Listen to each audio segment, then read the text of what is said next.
దేవుడు సూర్యుణ్ణి ఎందుకు సృష్టించిండంటే మనము పుట్టక ముందే మొదటిగా సూర్యుణ్ణి సృష్టించిండు.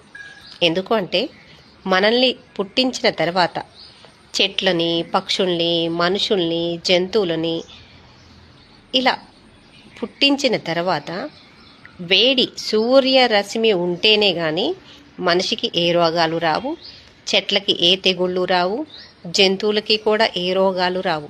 సూర్యరశ్మి వల్ల పక్షులకి, జంతువులకి, మనుషులకి వీటన్నిటికీ ఏ రోగాలు, ఏ తెగుళ్ళు, ఏ కీడు సంభవించదు. అందుకని మనకంటే ముందుగానే సూర్యుని సృష్టించిన తర్వాత వీటినన్నిటిని చేసిండు. చెట్లు, పక్షులు, జంతువులు. దేవుడు చాలా గొప్పవాడు, మనల్ని ఎంతగానో ప్రేమిస్తున్నాడు. నిజం.